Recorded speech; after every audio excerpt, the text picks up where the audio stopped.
nerves. Better shake your booties for black girl nerves.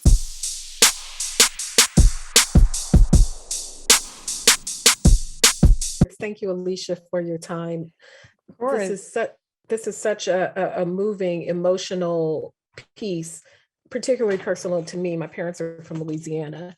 And I wanted to know, as we learn about this journey between Antonio and Kathy, as a person from Sweden, how has this kind of enhanced or broadened your knowledge of what the immigration process is for people coming to the US?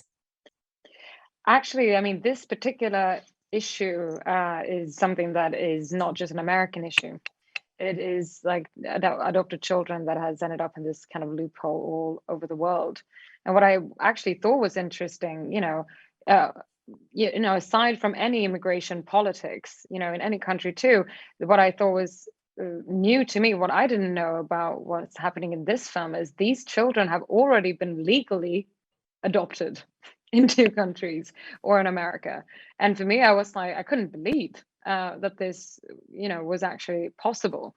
So, I mean, nowadays the laws have changed. If you come as a legal adopted child into America and you land on American soil, you're an American citizen. So this was something that they had to change in the 2000. So then it's all these thousands of children before that are in this, legal situation when a government could decide to deport to be a legal citizen out of their home, family, and away from their children, which is absolutely devastating. It is. Your performance was beautiful. It operates on such a high emotional level. How did you unplug at the end of the day? Because throughout the whole film, you have to stay very at the top of your emotions throughout. Yeah, but also, making this film, if anything, which is the beauty, I think, with culture, and if it's books, music, filmmaking, is that it can shed light on people and stories that you maybe didn't know, and people that are kind of crossing your path at the supermarket. But if anything, if it was difficult to make, I can go home in the evening and I have my family and loved ones still at home. So if anything, it makes it easier because, no, there's some people out there where this drama is the reality.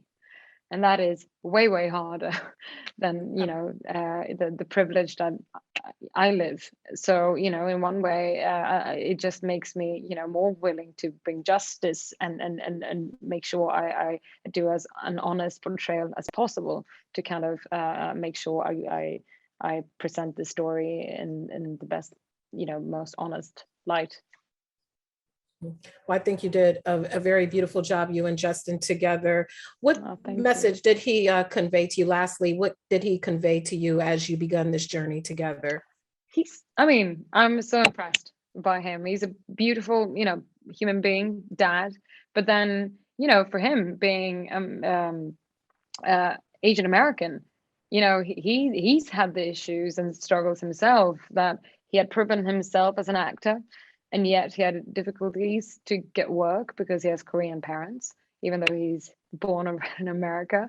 And that didn't stop him. I mean, I'm so impressed that made him just like, okay, then I'm going to have to write and act and direct my own films. And then, of course, he did it with such amazing colors. And I mean, that's how he was kind of brought to my attention. I saw his film Gook when it came out of Sundance a few years back. And I was just really amazed by the beautiful work he did. And now when I know him, I can speak even more highly about him.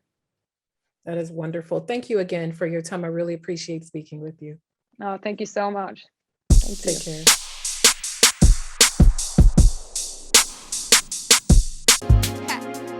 Better shake your booties for black girl nerves. Better shake your booties for black girl nerves.